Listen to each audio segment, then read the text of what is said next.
Well, after 12 days of living on scraps, Thursday kind of, I guess, in a sense, the heavens poured up and two medals fell into our laps. And yet, for some reason, it does not feel very satisfactory. Even though so far we've won 3 bronze medals and suddenly we've won a bronze medal and a silver medal, but somehow it does not feel very satisfactory, as I said.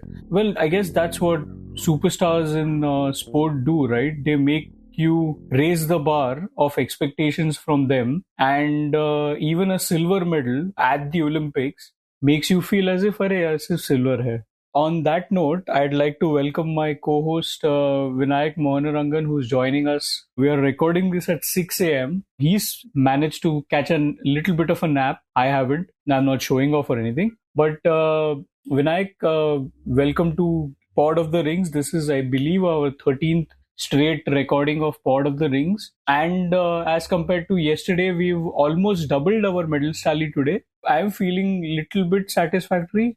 I mean, still could have been better, wala thing. How are you feeling? First of all, I'm feeling a little sorry because we are recording it this late and we couldn't get Mihir on for today from Paris. But hopefully we'll get him to speak about how it was to watch Neeraj and the hockey team he was at both the venues. Hopefully we will get his views at some point, maybe in the next couple of episodes. For the second time, by the way, for the second time, he's watched the Indian hockey team win a bronze medal at a stadium. And for the second time, he's watched Neeraj Chopra win a Olympic medal. Like both times it happened, both times he was there at both venues.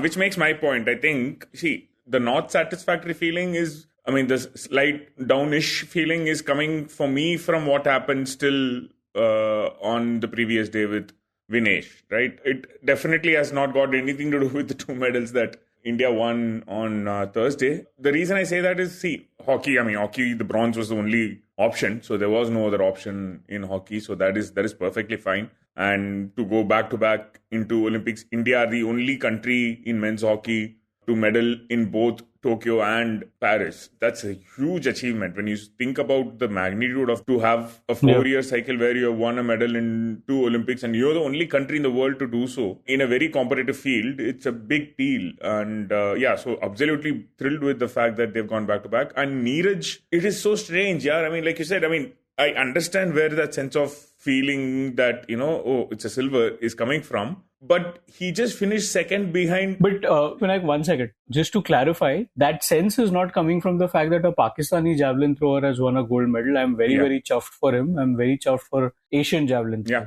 Sorry. Please continue. Sorry. No, that is, I don't think it's wrong that even if someone feels that way, when that's probably what the Europeans felt when Neeraj won gold last time, right?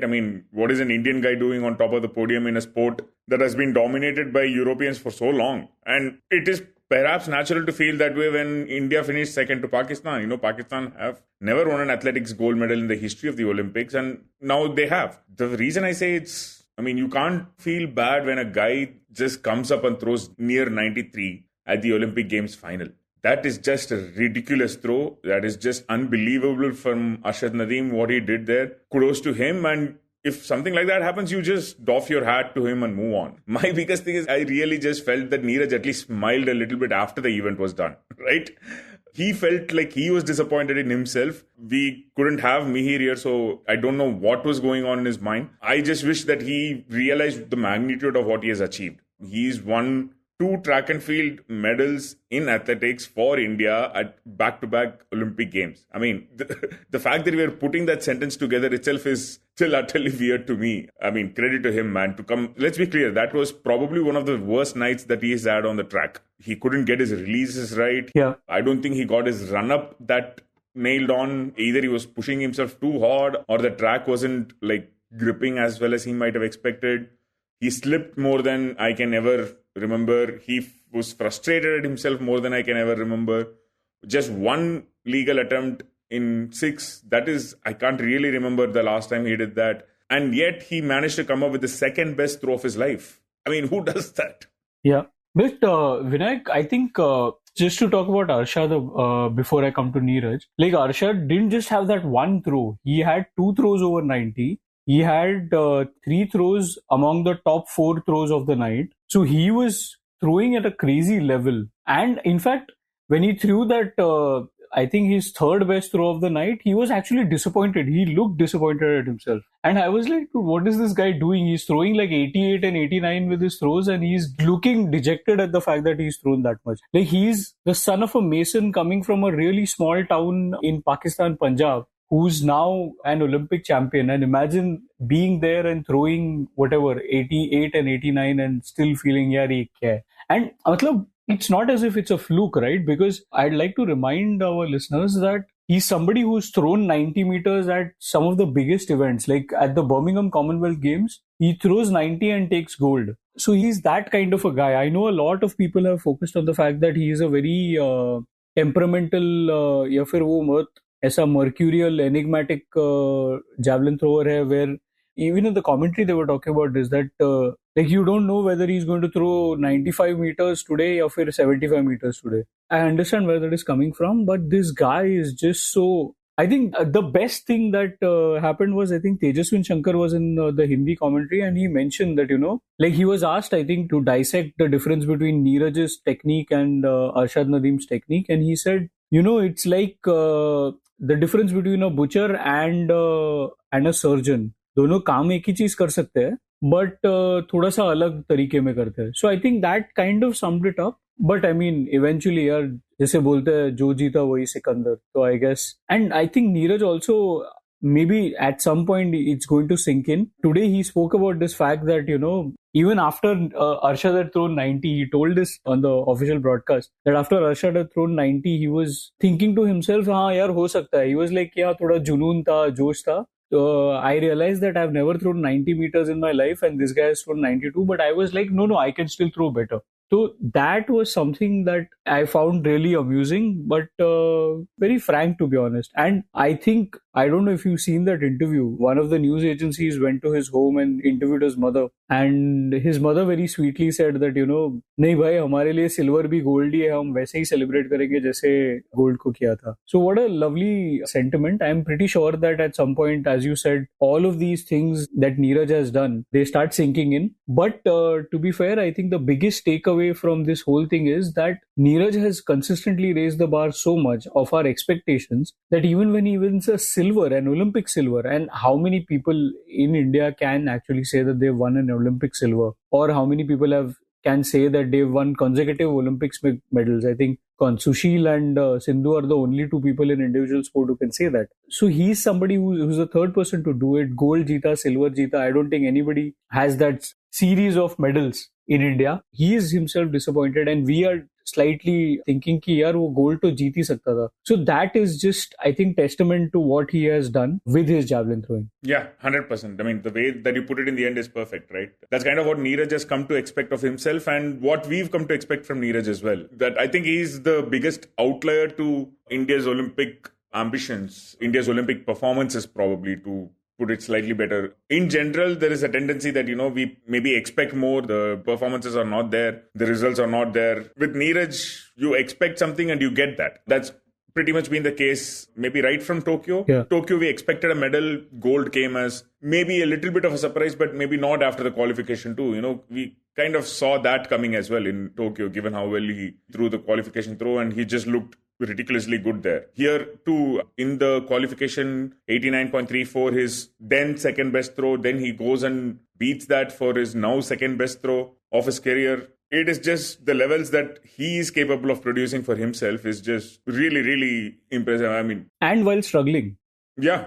On a night he struggled, right? So that's even more crazy. I didn't see the full interview on the broadcast actually, because we were trying to get stuff done. But I did see that he revealed that, that injury is something that he needs to take care of. He has been guarded about it. Understandably so, that, he's been trying to play it down, because I'm guessing he didn't want people to really worry that something was wrong with him, is my guess. And now that he will have some time to take care of it. But I think the reason why he was probably not revealing it, because अभी आजकल I'm pretty sure कि यार अभी his stature is such कि वो अगर ऐसे सारा चीज बोल देता तो शायद stock market में ऊपर नीचे कुछ हो सकता है. So that's why maybe he was very guarded about it. Probably. Yeah, so in that sense, I genuinely hope this is what I'd said for Vinesh as well. It's of course not the same thing, but I'm saying the most important thing for him now is to make sure that his body is right.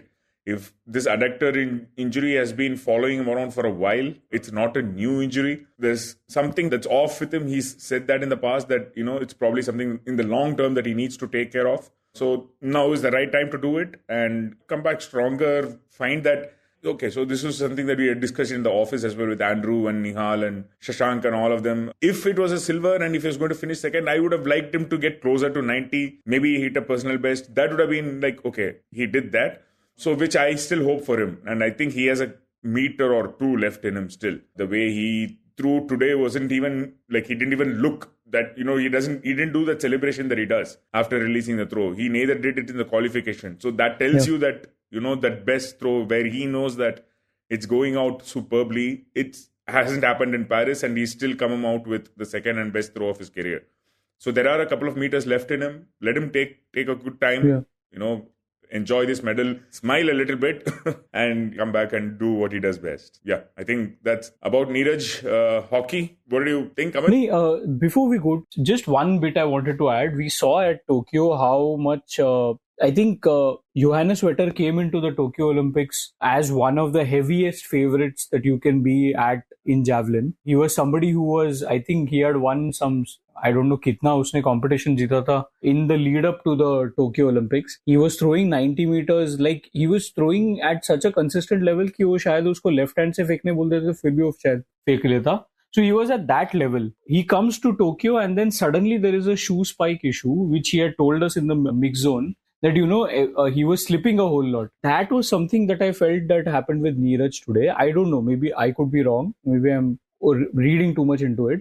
But it felt like he was having some issues. But despite all of that, he made sure that at least एक throw उसने secure कर लिया. उसके बाद जो भी गिरना पड़ना था वो तो चलता रहा. Yeah, sorry. Now to maybe go back to hockey. Vinayakk, I think one of the most telling interviews after this win was I think when Geo guys were talking to Harman, and Harman also wasn't like, he was obviously very emotional at the fact that they had won a second medal. He was a captain and under him they had won a medal. But usko bhi dekh ke matlab when he was talking, ऐसा लग नहीं रहा था कि he was like exceptionally happy. He was, I think, still thinking in his mind कि matlab with this team, with the level that they are at, gold or at least silver would have been the natural thing to do because that was a progression. जो bronze medal जीता था. Did you kind of feel that with the team? 100%. I mean, that Harman actually said in that interview, सबसे पहले sorry बोलना चाहता हूँ. And I was like, what? Yeah.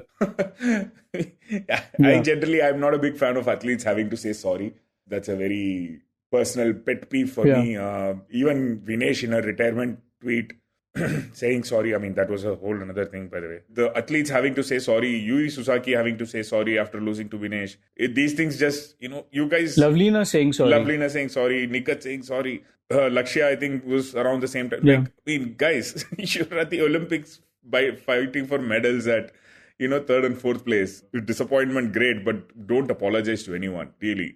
Harman said, I think, kind of summed up what he was feeling because, like he had mentioned after the previous match, the other option was worse, right? To not come back with a medal would have been really, really hurtful for the kind of hockey that these guys played. So bronze is justified. It's something that they deserved. Not that Spain didn't deserve it, but Spain overall, between what Spain have done at the tournament and India did at the tournament, India, on the balance of how things went, deserved to be the bronze medalist, perhaps deserved even better. That's the kind of feeling that Harman spoke with. But yeah, the emotions of the full-time whistle cannot be denied. We saw the same image I think you guys saw in Tokyo where Srijesh falls face first down on the turf and does that prone namaskara thing to the goalpost. Just one thing that I would really like to mention here is Srijesh has spoken about this in the past and Manpreet has spoken about Srijesh in the past of how the goalposts are Srijesh's best friend perhaps, right? It's where he spends most of the time in a hockey match, unlike the rest of the team who are running up and down the pitch. The defenders go forward, the midfielders come back, forwards stay ahead. They are all over the pitch. For the goalkeeper though, the goalpost he's there. He's just standing there. There are some games where he doesn't even have to do anything. If India are dominating, he probably doesn't have a save to make. and he is there by himself at the goalpost. And this is something that Manpreet also said last time after Tokyo, I remember. That's how he treats the goalpost. He treats us like his friend. So there was a really poignant photo when, he's just touching the goalpost with his stick, right? It was not just Srijesh bidding farewell to international hockey. It was him bidding farewell to a very good friend as well. It was like a parting ceremony sort of thing. So all in all, he had another wonderful game, and it's not like he didn't have much to do in his retirement. But, usually when people retire, they, on their last day, they don't really do anything. Unlike normal folks in corporate jobs, Srijesh had to work really hard on his last day. So, yeah, he had to earn his retirement. There was no notice period here. He really had to be at his sharpest. So that was good. You watched the match. I don't think it was India's best match of the tournament by some distance, but they managed to get it done, thanks to their captain and the guy who's calling it a day. 2 goals for Harman.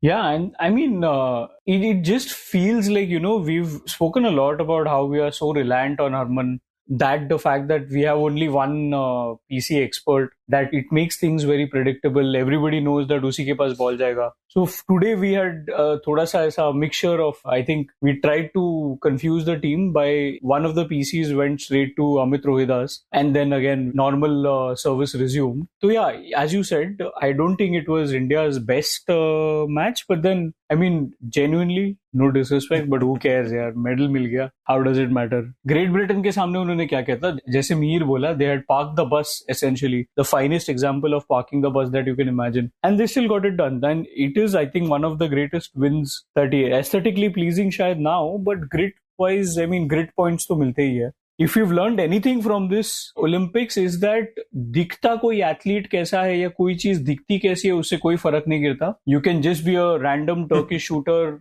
wearing no frills, nothing, just shooting with both your eyes open, and still as long as you are winning medals है किसको फर्क गिरता है. But yeah, Vinayakk, we are running short of time. And one thing I would like to point out here, you mentioned that, Srijesh का last day है, last day पे काम बहुत करना पड़ा. उसको काम करते हुए देख के, one thing I really loved, the guy on the broadcast, Gaurav Kalra, he's a former boss of mine, so I'm a little biased towards him sometimes. But one of the questions that he asked I asked Srijesh, and I genuinely really appreciate him for that, was that he asked him, are you sure you want to retire? Matlab, तुम पक्का हो ना? Like, I'm not a big fan of introducing doubts into the minds of people who have their minds made up. But in this case, totally agree.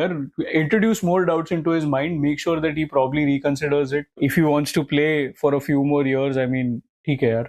Even if we have to keep doing that, 1 quarter Srijesh खेलेगा, 1 quarter Krishan Vatik खेलेगा. I mean, I'm sure that you have stronger opinions about it. My thing is, it's always the athlete's call. And especially after someone who's done as much as Srijesh has, he's earned the right to decide when it's time. And I think his response was something like, there's a lot more to it, and it's not the time to speak about why the retirement and all that. Something along those lines, if I remember right. And the thing is that, like, I think he said sometimes you take a call and then you just go with it or something like that. Yeah. Rather than basically reaching a point where you are being forced to take a call. Exactly. Rather than you having the privilege of making the decision, right?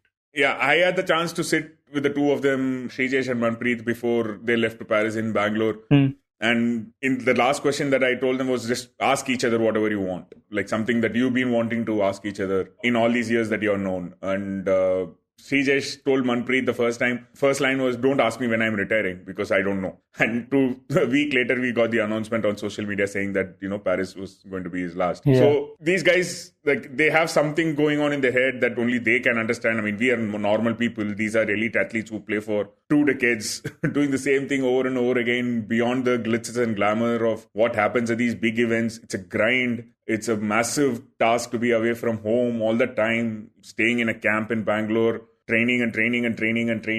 Hardik said, this is the boring part of things people don't realize. It's a lot of boring things and very little of, the most exciting things that we guys get to see on TV.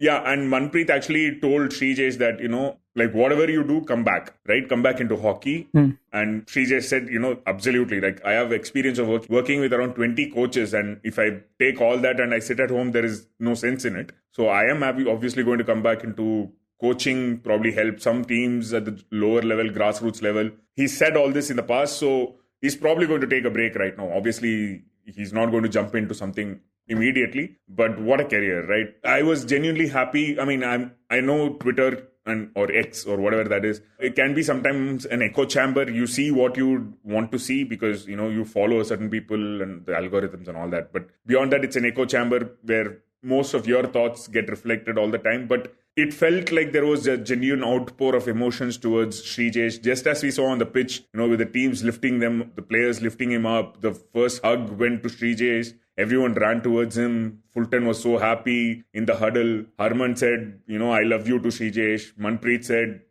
I dedicate this medal to you. That general sense of outpour of support to Srijesh was seen on social media as well today. And he deserves it. I mean, just what a stellar career and what a way to go out, right?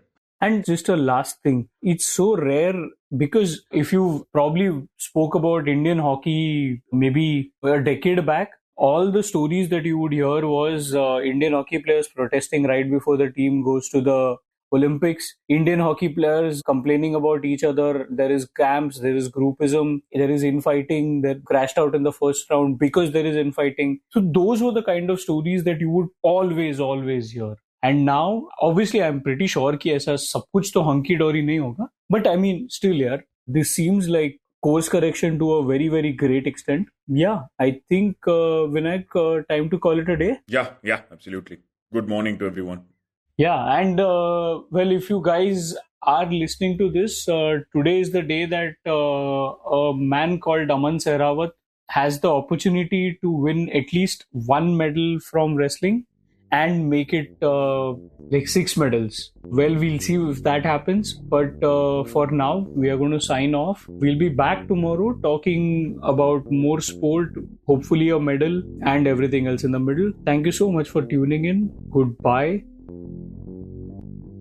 You were listening to Express Sports by the Indian Express. This week's show was edited and mixed by Suresh Pawar and produced by Shashank, Bhargava and me, Ichha Sharma. If you like the show, then do subscribe to us wherever you get your podcast. You can also send it to someone who will like it, share it with your friends or someone in the family. It is the best way for people to get to know about us. You can also tweet us at Express Podcast and write to us at podcast@indianexpress.com.